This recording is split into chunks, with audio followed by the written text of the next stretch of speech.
إن الحمد لله نحمده ونستعينه ونستغفره ونعوذ بالله من شرور أنفسنا ومن سيئات أعمالنا من يهدي الله فلا مضل له ومن يضلل فلا هادي له وأشهد أن لا إله إلا الله وحده لا شريك له وأشهد أن محمدا عبده ورسوله أما بعد فإن أحسن الكلام كلام الله وخير الهدي هدي محمد صلى الله عليه وآله وسلم وشر الأمور محدثاتها وكل محدثة بدعة وكل بدعة ضلالة وكل ضلالة في النار. On continue, Inch'Allah Ta'ala, l'explication, la traduction du livre Al-Qawa'id al-Muthla fi sifatillahi wa asma'ihi al-husna il-allama Muhammad ibn Salih al-Uthaymin rahimahullah ta'ala rahmatan wasi'a. Le dernier cours, on est rentré dans les règles qui sont propres aux attributs d'Allah Azza wa Jal, Qawa'idun fi sifatillahi ta'ala, qui constitue la deuxième partie du livre, car la première partie était dédiée au nom d'Allah Azza wa Jal, et cette deuxième partie, les attributs d'Allah subhanahu wa ta'ala. On a vu la première règle, on l'a expliqué en détail, et donc on a insisté sur le caractère parfait des attributs d'Allah Azza wa Jal. Comme l'avait dit le cheikh, Sifatullahi ta'ala kulluha sifatul kamal, kulluha sifatul kamal, la naqsa fiha biwajhin min al-wujuh. Donc tous les attributs d'Allah Azza wa Jal sont des attributs qui sont parfaits,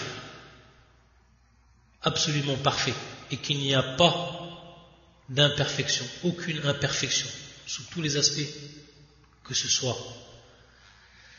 Et on avait vu qu'à partir des attributs de façon générale, comme le shir avait fait apparaître dans son livre, il y avait trois catégories, ces trois catégories on les a expliquées, et on est revenu donc principalement à une catégorie qui est celle qui va être uniquement et spécialement pour Allah Azza wa Jal, celle où sont regroupés les attributs qui sont eux parfaits de manière absolue, c'est-à-dire la perfection absolue, al-kamal al-mutlaq, la perfection absolue, al-kamal al-mutlaq.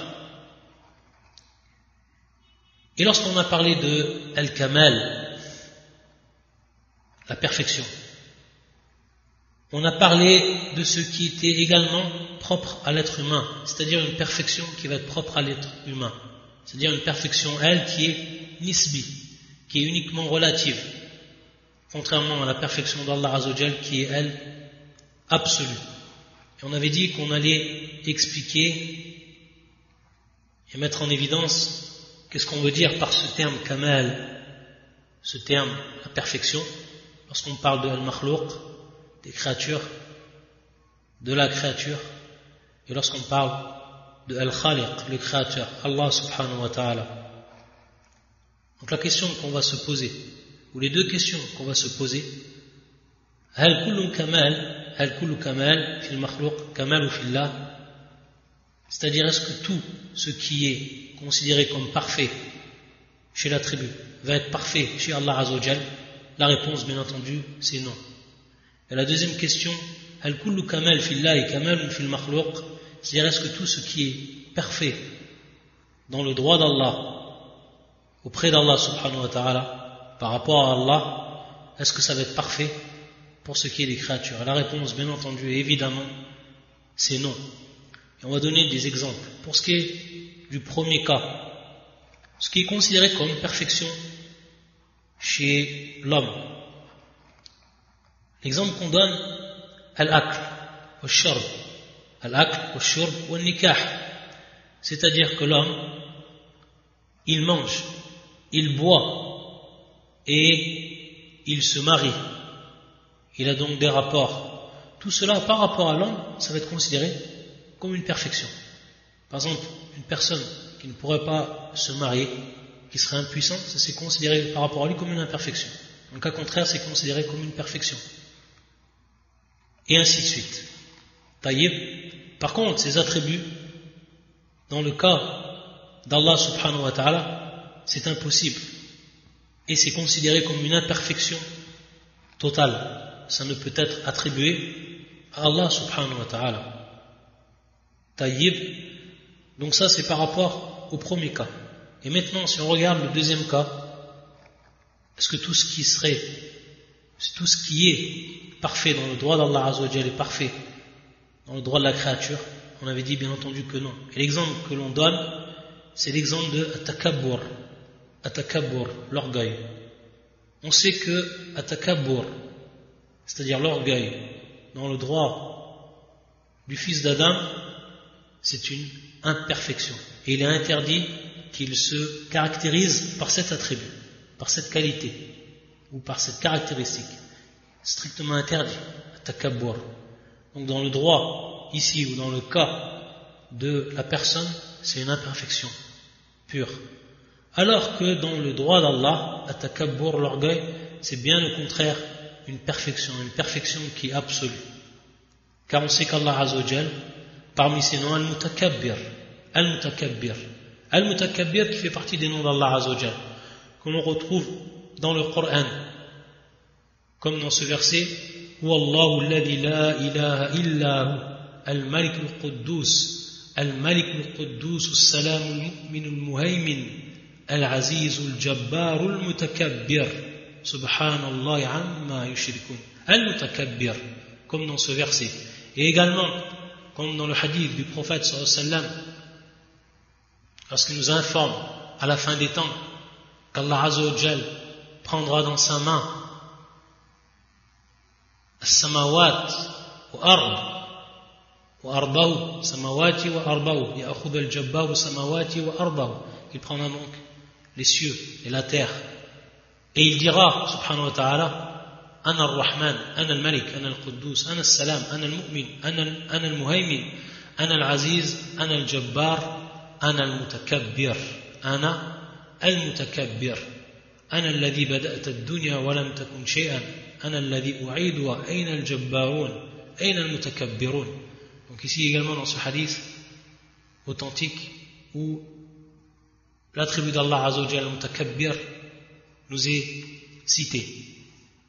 Al-Mutakabbir, dans le cas d'Allah, c'est une perfection. Et comment expliquer les savants?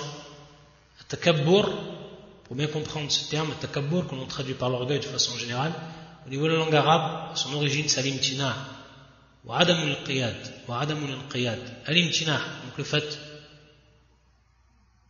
de s'abstenir d'une chose, ou de repousser, de rejeter une chose, de s'interdire une chose, etc.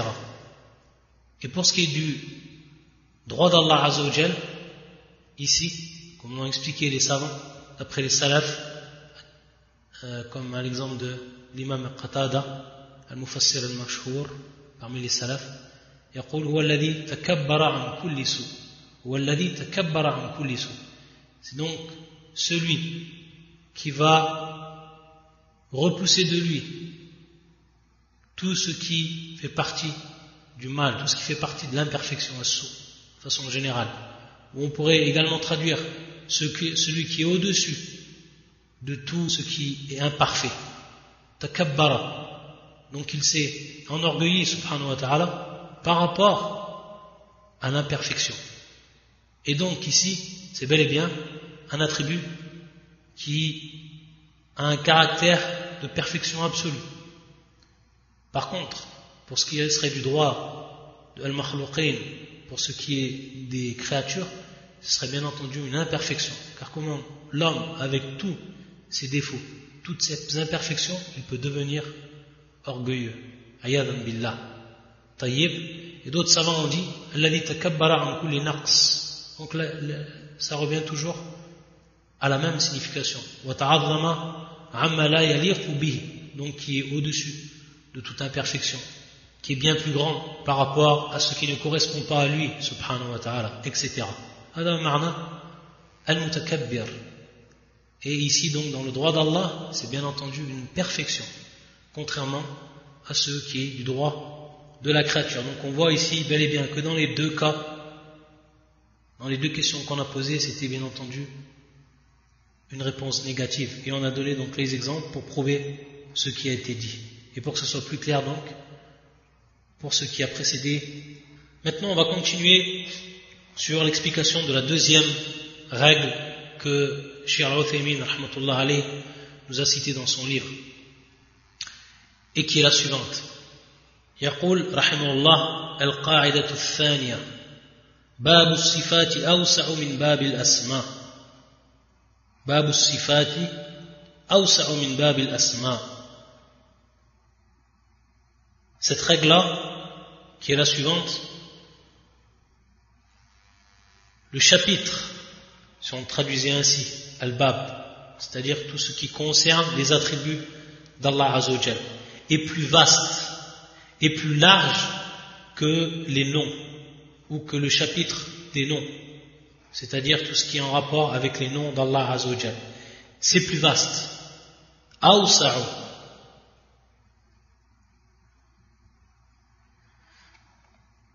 Et on va voir ce qu'il veut dire le shir par cette règle-là. Donc, babu sifati awsa'u min babil asma. Ou tasmiya. Le fait donc, on peut dire également tasmiya, c'est-à-dire le fait d'appeler, le fait de donner un nom. Et on va voir, que cela est bien plus général. Et on va expliquer pourquoi à travers donc l'explication et le texte du shir. يقول رحمه الله وذلك لأن كل اسم متضمن لصفة كما سبق في القاعدة الثالثة من قواعد الأسماء ولأن من الصفات ما يتعلق بأفعال الله تعالى وأفعاله لا منتهى لها كما أن أقواله لا منتهى لها. قال الله تعالى ولو أنما في الأرض من شجرة أقلام والبحر يمده من بعده سبعة أبحر ما نفدت كلمات الله إن الله عزيز حكيم. Même s'il y avait sur terre autant de plumes pour écrire, al-qalam, ici au jam, bien entendu, aqlam, quand bien même, ou autant d'arbres, autant d'océans, quand bien même tous les arbres de la terre se changeraient en qalam, le pluriel ici employé aqlam, qui est donc les plumes pour écrire, quand bien même l'océan serait un océan d'encre, ou confluerait 7 autres océans, les paroles d'Allah ne s'épuiseraient pas, car Allah est puissant et sage. Le chéri nous dit ici, il va nous renvoyer une règle qu'on a vue, qui était la troisième règle par rapport au nom d'Allah Azza wa Jal, et on sait que tous les noms d'Allah subhanahu wa ta'ala, ils contiennent un attribut. Donc chaque nom va contenir un attribut. Donc à partir de là, au minimum, dès qu'on sait cela, on va savoir que les noms ne seront jamais plus vastes que les attributs. Ils seront au maximum équivalents. Mais le shir, après avoir dit cela, qu'est-ce qu'il va nous dire? Il va nous donner ici donc at-ta'lil, c'est-à-dire il va nous donner la cause de cette règle-là. Pourquoi on a dit cette règle-là? Qu'est-ce qui vient attester cette règle-là?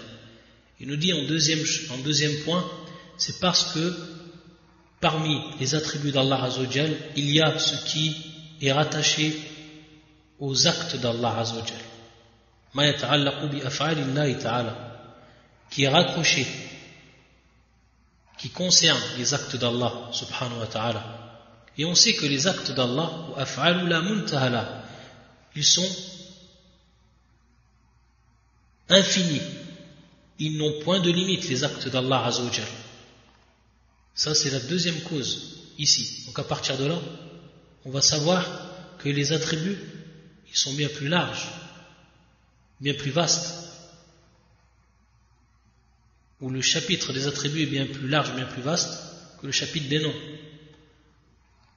Kama anna aqwalahu la muntaha laha. Et de même, pour ce qui est des paroles d'Allah Azza wa Jal, il n'y a pas de limite pour la parole d'Allah Azza wa Jal. Aucune limite. C'est infini. Et il nous rappelle ici le verset qu'on a cité, et qui est le suivant.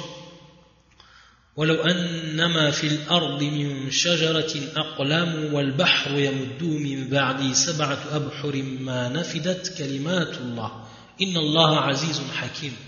Quand bien même tous les arbres de la terre se changeraient en qalam, aqlam, plume pour écrire, quand bien même l'océan serait un océan d'encre, confluerait cet autre océan, les paroles d'Allah ne s'épuiseraient pas, car Allah est puissant et sage. Donc ici c'est une preuve qu'il n'y a pas de limite pour la parole d'Allah Azza wa Jal. Donc vu que parmi les attributs, ceux qui sont en relation avec les actes d'Allah Azza wa Jal, et que les actes d'Allah n'ont pas de limite, donc automatiquement ça va être bien plus vaste que les noms d'Allah Azza wa Jal, que les noms d'Allah subhanahu wa ta'ala. Il va nous donner des exemples, le cheikh, pour que cela devienne bien plus clair. يقول رحمه الله ومن أمثلة ذلك أن من صفات الله تعالى المجيء والإتيان والأخذ والإمساك والبطش إلى غير ذلك من الصفات التي لا تحصى كما قال الله تعالى وجاء ربك وقال هل ينظرون إلا أن يأتيهم الله في ظلل من الغمام وقال فأخذهم الله بذنوبهم وقال ويمسك السماء أن تقع على الأرض إلا بإذنه وقال إن بطش ربك لشديد وقال يريد الله بكم اليسر ولا يريد بكم العسر وقال النبي صلى الله عليه وسلم ينزل ربنا إلى السماء الدنيا نصف الله تعالى بهذه الصفات على الوجه الوارد ولا نسميه بها فلا نقول إن من أسمائه الجائب والآتي والآخذ والممسك والباطش والمريد والنازل ونحو ذلك وإن كنا نخبر بذلك عنه ونصفه به. Le shir donc ici, parmi les exemples qu'il nous a donnés, on sait que Allah Azza wa Jalla a des attributs, il a des attributs qui sont propres à lui, subhanahu wa ta'ala, et qui nous sont donc cités dans le Coran, car on sait que pour ce qui est des noms, pour ce qui est des attributs d'Allah Azza wa Jalla, on ne peut attester cela uniquement en revenant soit au Coran ou sur la sunna authentique du prophète sallallahu alayhi wa sallam. C'est le seul et unique moyen de connaître donc les attributs d'Allah Azza wa Jalla, et également ses noms. Pour ce qui est de Waja'a Rabbuka, et ton Seigneur arriva, vint, ça c'est al-Majid, donc le fait de venir, al-Majid. Taïb, ton Seigneur arriva, qui est l'arrivée, donc ici qui est l'attribut l'arrivée, al-Majid. Dans le verset suivant, هل ينظرون إلا أن يأتيهم الله في ظلل من الغمام. Qu'attendent-ils si ce n'est qu'Allah vienne à l'ombre des nuées? Donc ici, al-Ityan, qui est la venue, Donc pour le premier al-Majid, c'est l'arrivée, et pour le deuxième al-Ityan, c'est la venue. وقال فأخذهم الله بذنوبهم. Ici c'est al-Akhd. Ici c'est al-Akhd. Allah les saisit pour leurs péchés. Donc c'est la saisie al-Akhd. Également dans l'autre verset, ou le verset suivant, tout cela bien entendu c'est des exemples. وَيُمْسِكُ السَّمَاءَ أَن تَقَعَ عَلَى الْأَرْضِ إِلَّا بِإِذْنِهِ. Il retient le ciel afin qu'il ne tombe sur ça ou sur la terre. Il retient le ciel afin qu'il ne tombe sur la terre, sauf par sa permission. Donc ici, l'attribut, c'est la retenue, al-imsak, la retenue, le fait qu'Allah Azza wa Jalla retienne. Dans le verset suivant, Inna batsha rabbika la shadid. La riposte de ton Seigneur est terrible, al-batsh, donc qui est la riposte ici. Ainsi que d'autres exemples que le cheikh n'a pas donné ici, car il y en a plusieurs. Donc tout c'est également al-nuzul, nous a rapporté le cheikh, également le hadith par rapport à nuzul, yanzilu rabbuna ila sama'i dunya, donc qui est la descente. On sait qu'Allah Azza wa Jalla il descend ila sama'i dunya, au ciel de la terre. Et dans le verset également qu'il avait cité le cheikh, yuridu Allahu bikumul yusra wa la yuridu bikumul usra. Donc ici al-irada, c'est-à-dire la volonté. Al-irada, la volonté. Tout ça c'est des attributs. Et on doit donc les attester comme cela nous est parvenu ici dans le Coran ou la sunna du prophète sallallahu alayhi wa sallam. Par contre, ce qui ne nous est pas permis de faire, c'est d'appeler Allah Azza wa Jal par un de ses attributs, c'est-à-dire lui donner un nom, tasmir, lui donner un nom à partir de cet attribut. Comme les exemples qu'il va nous donner le shir lorsqu'on a dit qu'Allah Azza wa Jal vient. Ya'tiyahumullahu fi dhulalin min al-ghamam. Al-Ityan. On n'a pas le droit que de dire que Allah Azza wa Jal wal ati. Donc celui qui vient. Également, le venant. Le venant. Également, on avait vu Al-Maji. Waja'a Rabbuk. On n'a pas le droit de dire qu'Allah Azza wa Jal wal Maji. Donc, l'arrivant. L'arrivant. Celui qui vient. Celui qui arrive. Non, celui qui arrive. De même, pour ce qui est de l'Akhd. On n'a pas le droit de dire qu'Allah Azza wa Jal wal Akhid. Wal Akhid.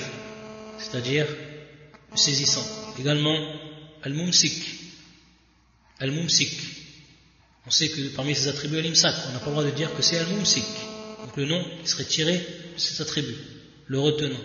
Également, Al-Batish, l'imposteur. Également, Al-Murid, le voulant, celui qui veut. Al-Nazil, le descendant. Par rapport donc au hadith de Nuzul. Etc. Tout ça, on n'a pas le droit de donner ce nom ou ces noms à Allah Azza wa Jal en fonction de ses attributs. Donc à partir de là, on va voir automatiquement le chapitre des attributs d'Allah Azza wa Jal est bien plus vaste que le chapitre des noms, sachant donc qu'il y aura automatiquement beaucoup plus d'attributs que de noms, beaucoup plus d'attributs que de noms. Ça sera bien plus vaste, vu qu'Allah Azza wa Jal il a des attributs, que ces attributs, il y a parmi eux ceux qui sont en relation avec son acte, et l'acte d'Allah dans son jar, c'est quelque chose qui est bien entendu infini, qui n'a aucune limite. Et de même également, ce qu'on peut rajouter, et c'est ce qu'on a vu la dernière fois, le cours dernier, on a vu qu'il y a certains attributs, sous un aspect, ils sont considérés comme parfaits, sous un autre aspect, ils sont considérés comme imparfaits. Taïb. Et ces attributs-là, il n'est pas possible également d'en tirer un nom, et donc d'appeler Allah Azza wa Jal de par ce nom, comme par exemple l'exemple qu'on avait vu, Al-Makr, et de dire qu'Allah Azza wa Jal Al-Makir. Ça voudrait dire Al-Makir qu'il fait cela de manière continue, qu'il trompe donc de manière continue, ou ruse de manière continue. Et on a vu que ça, c'est également strictement interdit. Donc on voit que sous cet aspect-là, également, on voit bien donc que les attributs vont être bien plus vastes que ce qui concerne les noms. Ça, c'est pour cette règle. Ensuite, la règle prochaine, et qui est la suivante, il nous dit le cheikh, rahimahullah, al-qa'idatu thalitha, c'est-à-dire donc la troisième règle, et qui est la suivante, sifatullahi ta'ala tanqasimu ila qismayn, thubutiyya wa salbiyya. Thubutiyya wa salbiyya. Les attributs d'Allah Azza wa Jal, sifatullah, le Très-Haut, tanqasimu ila qismayn, se divise en deux catégories. La première catégorie, c'est les attributs qui sont attestés. C'est pour ça qu'il dit le shir thubutiyya, ou on pourrait dire muthbata, qui sont attestés, thubutiyya, qui ont un caractère affirmé. Et la deuxième catégorie, salbiyya, c'est-à-dire, on pourrait dire également manfiya, qui sont niés, des attributs qui sont niés. Quand on sait que salb, qui vient du terme salbiya, ça veut dire en arabe nafi. Qu'on dise manfiya ou salbiya, c'est de même, et qui sont niés, qui ont un caractère négatif. Donc on pourrait se poser la question pourquoi il dit le shir dans cette règle, sifatullah, les attributs, et ensuite il dit qu'il y en a certains qui sont à caractère négatif qu'on nie. En réalité, on va comprendre, lorsque le shir va expliquer, il va détailler ces deux catégories, on va exactement comprendre ce qui est voulu par là, et pour qu'il n'y ait pas ensuite d'ambiguïté.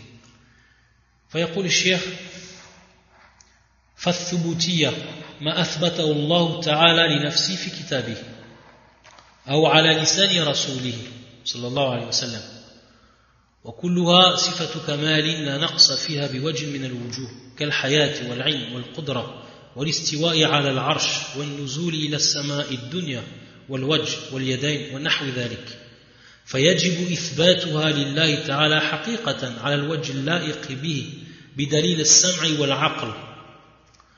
Le chéri nous dit ici, pour ce qui est de la première catégorie, on est dans la catégorie de al-sifat al-thubutiyya, donc les attributs qui sont attestés pour Allah Azza wa Jal, qui sont attestés pour Allah subhanahu wa ta'ala, muthbata.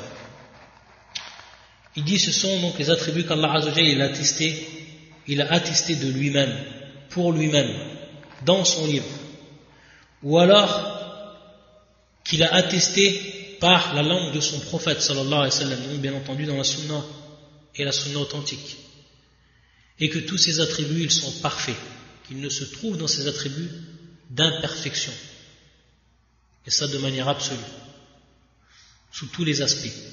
Et à l'exemple qu'on a déjà vu, les exemples qu'on a déjà vus, al-haya, la vie, al-ilm, la science, al-qudra, la puissance, al-istiwa ou al-arsh, l'établissement sur le trône, al-nuzul ou ila sama'i dunya, la descente au ciel de la vie d'ici-bas, al-wajh, le visage, al-yadayn, les deux mains, etc. Tous ces attributs, ils ont été attestés. Donc on dit sifatun thubutiyya. Ils ont été attestés soit dans le Coran, soit dans la Sunna. Il nous dit le cheikh, il nous est donc obligatoire de les attester de même. Et de manière réelle, haqiqatan, de manière réelle. Comme cela est conforme à Allah Azza wa Jal, c'est-à-dire suivant sa perfection. Allah Azza wa Jal, il est parfait. Tout ce qui est annexé à Allah Azza wa Jal est donc parfait. Et non. Comme on l'a vu ça, pour ce qui est de l'annexion, tout ce qui va être annexé à ce qui est imparfait, ça va être imparfait. Taïb. Et ce qui est annexé à ce qui est parfait, ça devient donc automatiquement et c'est parfait. Et il nous dit le shir bidalil sam' wal aql, ici deux méthodes d'argumentation. La première, as-sam' qu'on a déjà vu, qu'on a déjà expliqué, on veut dire par là les textes, le Coran et la Sunna, de ce qu'on entend. Wal aql, par la raison, également par la raison, de même par la raison. Pour ce qui est de Assam, cette première méthode d'argumentation, elle est simple, mais elle est si fondamentale. Et si tout le monde s'était vraiment accroché à elle, alors les gens n'auraient pas dévié dans ce qui est de la religion de façon générale, et plus précisément, fi hadha al-bab, c'est-à-dire dans ce chapitre-là, qui concerne les noms et les attributs d'Allah subhanahu wa ta'ala. Il nous dit, amma sam' فمنه قوله تعالى يا أيها الذين آمنوا بالله ورسوله والكتاب الذي نزل على رسوله والكتاب الذي أنزل من قبل ومن يكفر بالله وملائكته وكتبه ورسله واليوم الآخر فقد ضل ضلالا بعيدا. فالإيمان بالله يتضمن الإيمان بصفاته، والإيمان بالكتاب الذي نزل على رسوله يتضمن الإيمان بكل ما جاء فيه من صفات الله، وكون محمد صلى الله عليه وسلم رسوله يتضمن الإيمان بكل ما أخبر به عن مرسله وهو الله عز وجل. Donc ce premier verset qui est le suivant: ô les croyants, soyez fermes en votre foi en Allah, en son messager, au livre qu'il a fait descendre sur son messager et au livre qu'il a fait descendre avant. Quiconque ne croit pas en Allah, en ses anges, en ses livres, en ses messagers, au jour dernier s'égare loin dans l'égarement. Ici, le verset il est clair, il va nous donner l'aspect argumentatif. Et il va dire, la foi en Allah va comprendre al-iman bi sifati, la foi en Allah, comme ici, il nous est dit, oh les croyants, soyez fermes en votre foi en Allah. Et on a vu que dans la foi en Allah, parmi cette foi en Allah, c'est croire en sa présence, c'est croire également en ses attributs. en ses attributs. C'est pour ça qu'il nous dit le shir, al-imanu billah yatadamman al-imanu bi sifati. Taïb. Ça c'est la première chose que l'on tire du verset. Et ensuite, wal-imanu bil kitab alladhi nazala ala rasuli, c'est-à-dire le livre qui est descendu sur le prophète sallam, qui est le Coran. Qu'est-ce qu'il comprend lui? Il comprend al-imanu bi kulli ma jaa fihi min sifatillah, tous les attributs qui sont advenus dans ce livre. Bien entendu, les attributs annexés à Allah Azza wa Jal, qui sont venus dans ce livre. Taïb. Et également, le shir nous dit wa kawnu Muhammad sallallahu alayhi wa sallam rasuluhu yatadamman, car ici il est bien précisé que Muhammad ibn Abdillah c'est le prophète d'Allah, de par cette tasmiya ala rasulihi, sur son prophète. Et donc le fait que Muhammad soit son prophète, taïb, le statut de la prophétie ici, qu'est-ce que ça comprend? Ça comprend tout simplement al-iman bi kulli ma akhbara bi an mursilihi. Al-mursil ici, bien entendu, celui qui a envoyé. Et celui qui a envoyé, c'est Allah Azza wa Jal. Donc ici, al-iman bi kulli ma akhbara bi an mursilihi, c'est-à-dire la foi que de tout ce qu'il a informé à propos de celui qui l'a envoyé, et qui est bien entendu Allah Azza wa Jal. Et ici c'est plus que clair. Si tout le monde avait cru en cela, comme dans ce verset, alors les gens ne seraient pas écartés. Et précisément ici, pour ce qui concerne les noms et les attributs d'Allah Azza wa Jal. Car si on demande à une personne qui va renier un des attributs d'Allah Azza wa Jal, on va venir vers cette personne, on va lui dire, est-ce qu'Allah Azza wa Jal, dans son livre, il a attesté, de par ce terme, cet attribut, comme par exemple al-yad, comme par exemple al-wajh, comme par exemple al-ilm, al-haya, etc. Il est obligé de dire oui, car c'est présent dans le Coran. Ensuite, on va lui dire, si toi maintenant tu nies, à cause de tomber, bien entendu, comme c'est la véritable cause, et la cause fondamentale de ceux qui sont tombés dans ce qu'on appelle le ta'til, al-nafi, le fait de dénier ou renier les attributs d'Allah, de peur de tomber dans l'anthropomorphisme, alors on va lui demander, est-ce que lui il est plus savant qu'Allah Azza wa Jal? Pourquoi Allah Azza wa Jal nous a cité cet attribut de manière claire, sans même interprétation? Et pourquoi le prophète sallallahu alayhi wa sallam nous a cité également les attributs d'Allah Azza wa Jal? Il n'a pas fait d'interprétation par rapport à ces attributs. Donc on va lui dire, est-ce que tu es plus savant qu'Allah Azza wa Jal? S'il répond oui, yakfur, bien entendu, le sort de l'islam. Et s'il répond non, alors il lui est obligé de revenir à ce qu'Allah Azza wa Jal a dit.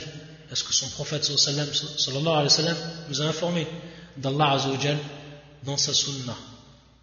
Et on verra bien entendu plus de détails pour ce qui est ensuite de l'interprétation et dans les rêves qui vont suivre pour ce qui est des attributs.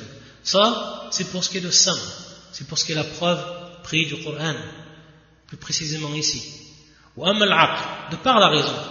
Si maintenant on raisonne, une personne qui a une raison qui est salim, qui est saine, le shir il va dire فَلِأَنَّ اللَّهَ تَعَالَى أَخْبَرَ بِهَا عَنْ نَفْسِهِ وَأَعْلَمُ بِهَا مِنْ غَيْرِهِ وَأَصْدَقُ قِيلًا وَأَحْسَنُ حَدِيثًا مِنْ غَيْرِهِ فوجب إثباتها له كما أخبر بها من غير تردد فإن التردد في الخبر إنما يتأتى حين يكون الخبر صادرا مما يجوز عليه الجهل أو الكذب أو العيب بحيث لا يفصح بما يريد وكل هذه العيوب الثلاثة ممتنعة في حق الله عز وجل فوجب قبول خبره على ما أخبر به.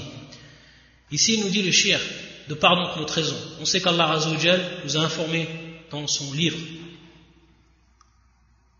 de ses propres attributs et il est plus savant que personne d'autre par rapport à lui-même, donc c'est plus que évident de par notre raison.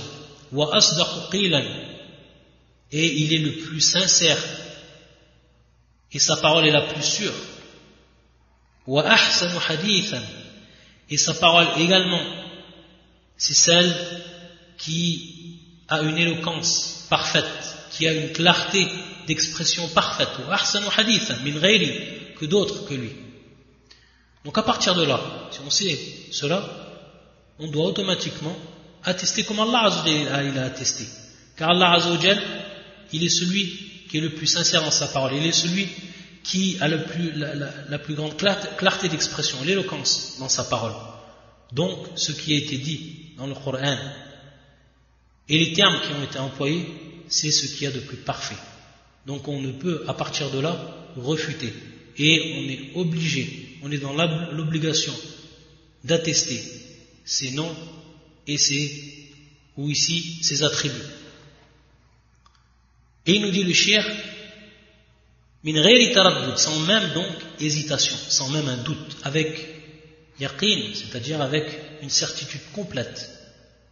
Car il nous dit le cheikh que cette hésitation que l'on pourrait avoir, ou le doute que l'on pourrait avoir, n'advient que dans le cas où une information advient d'une personne qui, dans son cas, il est permis al-jahl, qui est l'ignorance, ou al-kadhib, qui est le mensonge, ou al-aïb, qui est ce qu'on pourrait traduire par le balbutiement, c'est-à-dire le fait de ne pas s'exprimer clairement, bien au contraire, c'est-à-dire une personne qui aurait de grandes lacunes dans la façon de s'exprimer et dont on aurait beaucoup de mal à comprendre ce qu'il dit.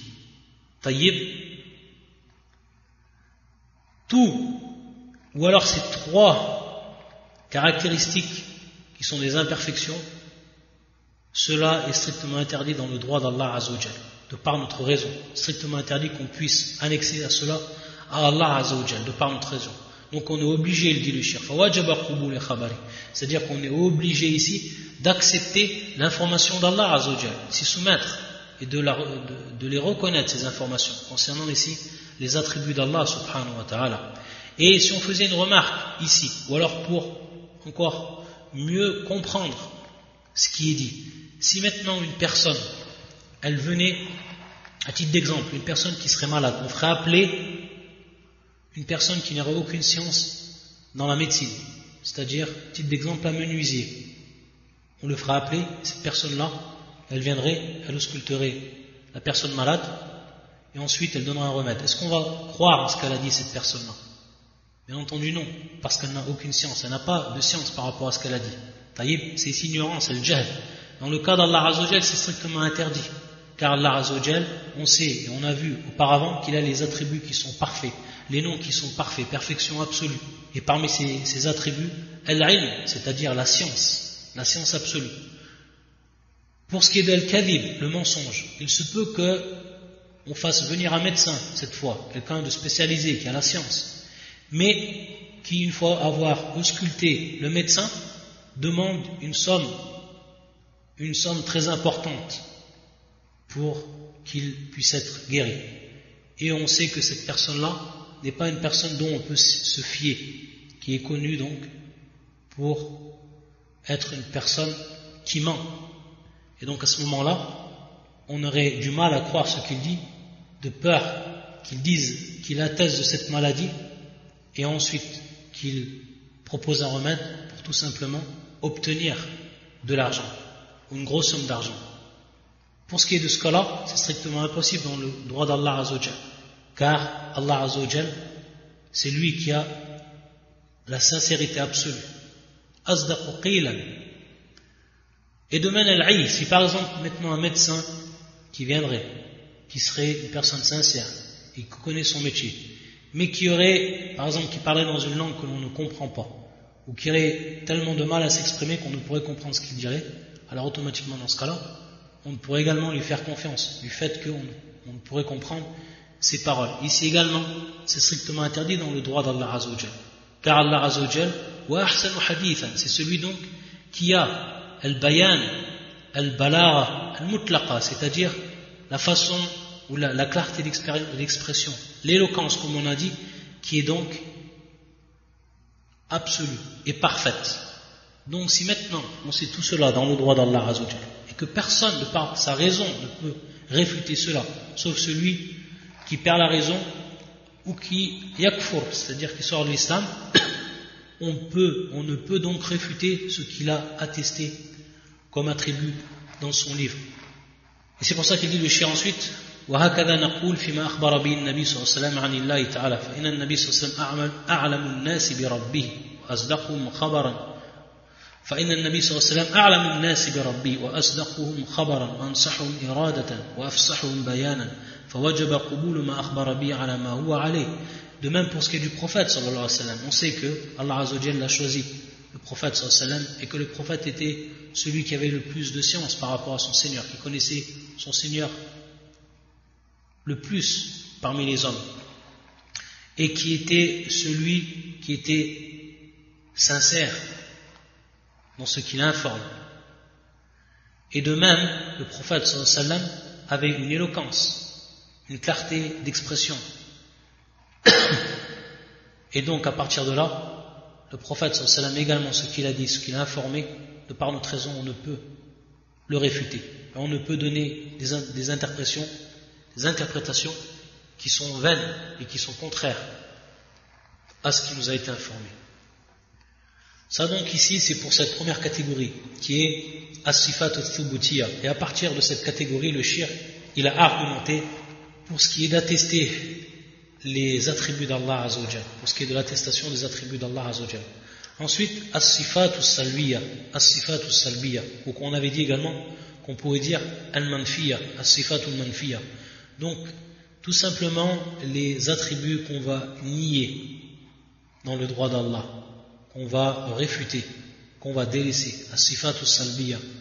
Il nous dit le cheikh ما نفاه الله سبحانه عن نفسه في كتابه أو على لسان رسوله صلى الله عليه وسلم وكلها صفات نقص في حقه كالموت والنوم والجهل والنسيان والعجز والتعب فيجب نفيها عن الله تعالى لما سبق مع إثبات ضدها على الوجه الأكمل وذلك لأن ما نفاه الله تعالى عن نفسه فالمراد به بيان انتفائه لثبوت كمال ضده لا لمجرد نفيه لأن النفي ليس بكمال إلا أن يتضمن ما يدل على الكمال وذلك لأن النفي عدم والعدم ليس بشيء فضلا عن أن يكون كمالا فلا يكون كمالا كما لو قلت الجدار لا يظلم وقد يكون للعجز عن القيام به فيكون نقصا كما في قول الشاعر قبيلة لا يغدرون بذمة ولا يظلمون الناس حبة خردل وقال الآخر لكن قومي وإن كانوا ذوي حسب ليسوا من الشر في شيء وإن هان ومثال ذلك قوله تعالى وتوكل على الحي الذي لا يموت فالنفي الموت عنه يتضمن كمال حياته ومثال آخر قوله تعالى ولا يظلم ربك أحدا نفي الظلم عنه يتضمن كمال عدله. Et encore les autres exemples qu'il nous a cités de Cheikh. Ala kulli hal ici, il va nous dire que ces attributs, ma nafa Allah subhanahu an nafsi fi kitabi, c'est-à-dire tous les attributs qu'Allah Azza wa Jal il a nié pour lui-même, c'est-à-dire qu'il va nier donc ces attributs. Ou ala lisani rasuli, ou alors que le prophète sallallahu alayhi wa sallam a renié dans le droit de son Seigneur. Et il nous dit le cheikh kullu sifatu naqsin, ce sont tous des attributs qui sont considérés comme naqs, c'est-à-dire imparfaits, qui sont dits imparfaits. Et les exemples, bien entendu, dans le droit d'Allah Azza wa Jal, et les exemples qu'il nous donne, kal-maut, donc la mort, al-nawm, le fait de dormir, al-jahl, l'ignorance, al-jahl, al-nisyan, l'oubli, al-ajz, l'incapacité, wa ta'ab, qui est la fatigue. Tous ces attributs, Allah Azza wa Jal, il les a niés dans son livre. Donc c'est des sifat, mais qui sont ici bien entendu salbiya, qui sont donc à caractère négatif, que l'on nie dans le droit d'Allah parce qu'il les a niés dans son droit. Donc le cheikh nous dit à partir de là, il nous est obligé de les renier, comme Allah Azza wa Jal les a reniés, et comme on l'a vu auparavant, ima sabaq. Mais ici, un point qui est fondamental lorsqu'on parle du fait de renier ces attributs, ce n'est pas les renier pour rien du tout, c'est-à-dire qu'Allah Azza wa Jal a renié ces attributs sans aucune cause, mais pour ce qui est, on va voir donc plus tard le cheikh à la fin de cette règle, il va nous expliquer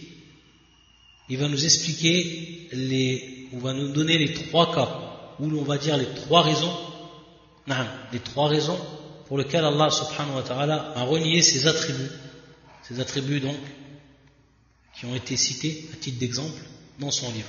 Il va nous donner donc les trois causes, ce qu'on va voir à la fin de cette règle. Ici, ce qui est fondamental, c'est que comprendre qu'Allah Azza wa Jal, il a renié ses attributs, c'est avoir la croyance que l'on doit attester leur contraire. Ala al-wajh al-akmal, dit le shir. Ma'a ithbati diddiha ala wajh al-akmal. C'est-à-dire que l'on doit attester son contraire, et bien entendu de manière, sous un aspect parfait, c'est-à-dire par perfection. Et pourquoi cela?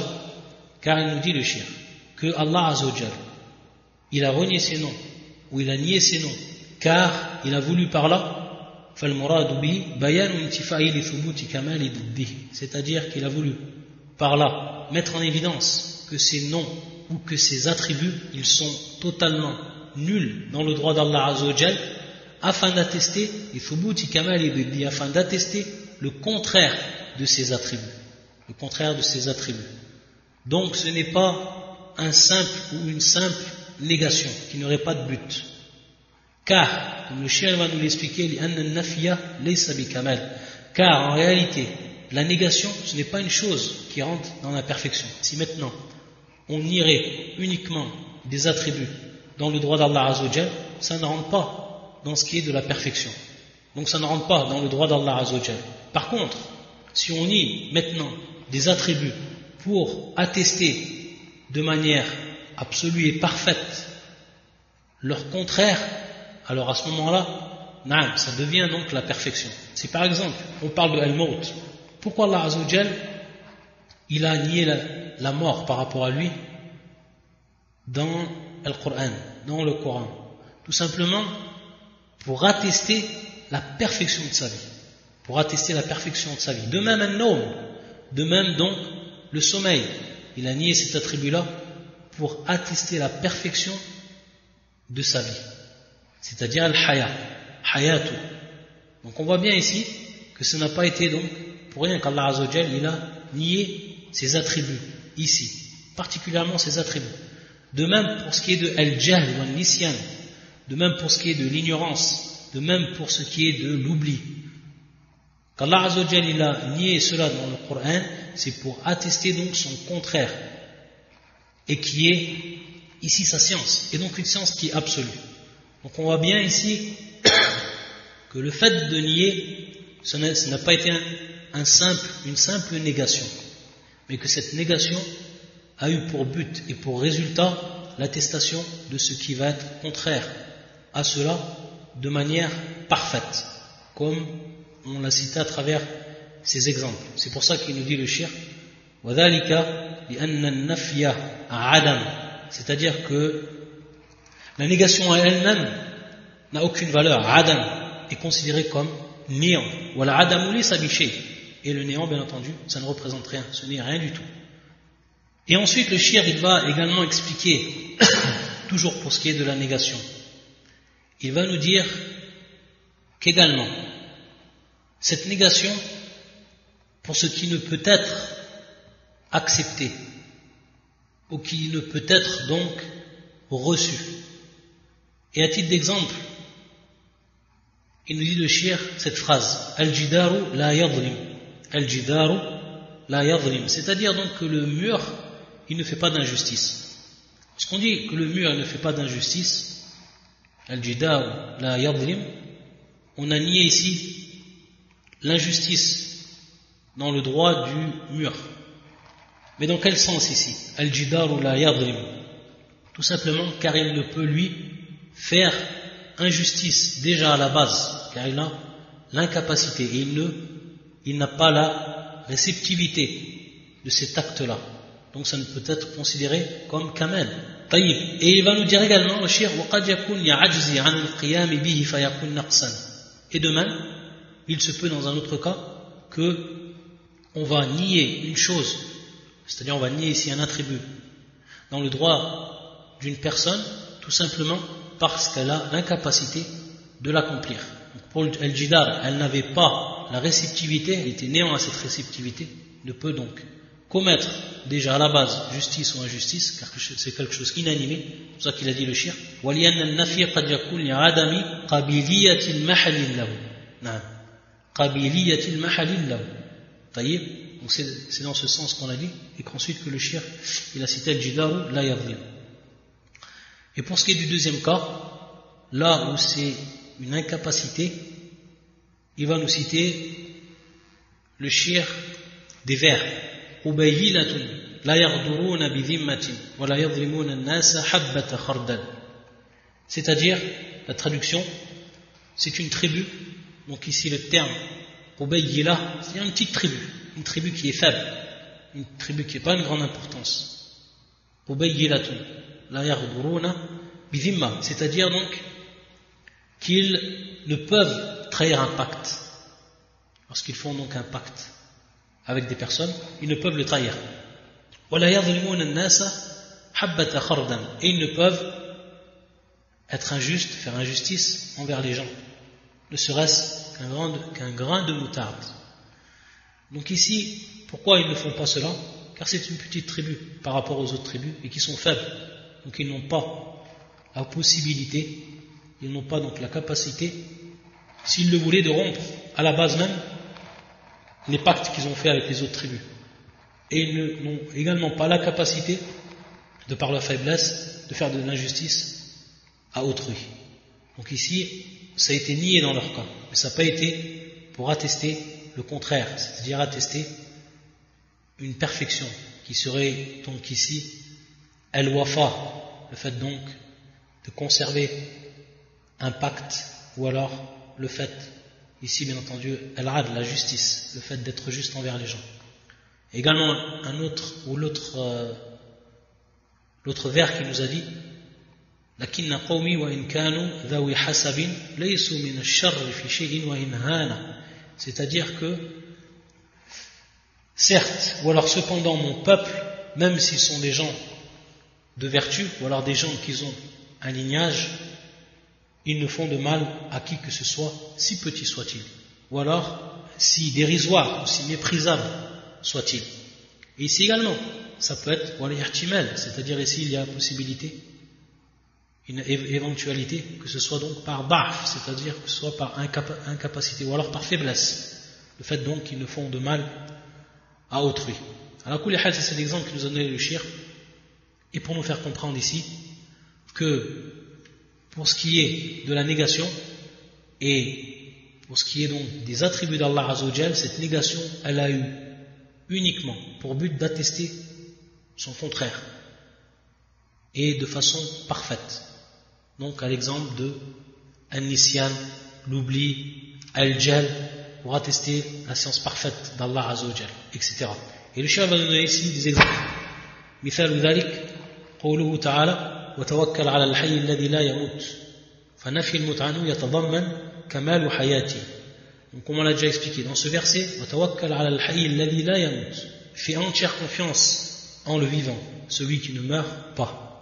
Ici le dit le shir, le fait qu'Allah Azzawajal dans ce verset a nié la mort, c'était tout simplement car cela comprenait son contraire, kamal hayati, kamal hayati, donc la vie parfaite d'Allah Azzawajal. Dans notre exemple de même, قوله تعالى ولا يظلم ربك أحدا فنفي الظلم عنه يتضمن كمال عدله, c'est-à-dire que ici le fait qu'Allah Azzawajal dans ce verset, dans la traduction la suivante, il n'y a rien où ton Seigneur n'est injuste envers personne, ton Seigneur n'est injuste envers personne, c'est tout simplement ici une négation. On voit bien que c'est une négation. Voilà, yadhlimu rabbuka ahada. Donc c'est une négation d'un attribut. Ici donc, sifatun salbiya, cet attribut qui est l'injustice. Allah Azzawajal l'a nie, c'est uniquement car elle contient, cette négation, elle contient en elle-même kamal ou adli. Elle contient donc l'attribut qui va être opposé à celui-là et qui est la justice. Et donc il va comprendre, cette négation va comprendre en elle-même la parfaite justice d'Allah Azzawajal. Donc on comprend mieux pourquoi le shir, lorsqu'il nous avait dit cette règle, il avait dit Sifatullahi ta'ala tanqasimu ila qismayn thubutiyya wa salbiyya. Donc il avait dit Sifatullah. Donc le fait d'avoir nié dans le droit d'Allah Azzawajal ceci, c'était tout simplement pour attester que cela comprenait son contraire. Donc c'est dans ce sens que le shir il a cité de cette manière cette règle. Également, un autre exemple qui nous donne le shir qui est le troisième, مثال ثالث قوله تعالى وما كان الله ليعجزه من شيء في السماوات ولا في الأرض فالنفي العجز عنه يتضمن كمال علمه وقدرته ولهذا قال بعض إنه كان عليما قديرا لأن العجز سببه إما الجهل بأسباب الإيجاد وإما قصور القدرة عنه فلكمال علم الله تعالى وقدرته لم يكن يعجزه شيء في السماوات وفي الأرض ولا في الأرض. Donc on voit ici également dans ce verset, et rien dans les cieux ni sur la terre ne saurait réduire l'autorité d'Allah Azza wa Jalla. On voit ici que dans ce verset, Allah Azza wa Jalla également il va nier. Donc c'est également une négation ici. وَمَا كَانَ اللَّهُ لِيُعْجِزَهُ مِنْ شَيْءٍ فِي السَّمَاوَاتِ وَلَا فِي الْأَرْضِ. Il nous dit donc le shir de même, cette interdiction, elle comprend en elle-même la perfection de la science d'Allah Azza wa Jalla et également de sa puissance. Donc on voit ici, et c'est une faïda, que le fait de nier un attribut, ça peut revenir à attester plus d'un autre attribut. C'est-à-dire ici dans ce cas-là, deux attributs, qui est l'ilm et qui est le qudra. Ici bien entendu, min al-wajh al-akmal, ilmu wa qudratuhu. Donc sa science et sa puissance. Pourquoi cela? لأن العجز, nous dit le shir, al-ajz qui est l'incapacité, ça peut être parfois al-jahl, ça peut être donc la cause de l'ignorance. Bi asbab al-ijad, ici bien entendu on est par rapport à la création. Donc il nous dit le shir bi asbab al-ijad, c'est-à-dire que la personne elle peut être tout simplement incapable de faire une chose, tout simplement parce qu'elle ne sait pas comment faire cette chose-là, elle ne sait pas comment la créer, ou alors la faire de façon générale. Al-ijad, de façon générale ici, c'est-à-dire comment faire cette chose-là. Ou alors, il nous dit, ou alors qu'on connaisse les moyens d'y parvenir à cette chose, mais qu'on n'a pas la capacité. Alors qu'ici, dans le cas d'Allah Azza wa Jal, et c'est ce qu'on atteste donc, car Allah Azza wa Jal, de par la parfaite science qu'il a, et de par la parfaite puissance qu'il a, rien donc ne peut réduire son autorité à Allah Azza wa Jal, soit dans les cieux, ou alors dans la terre. Rien ne peut réduire son autorité.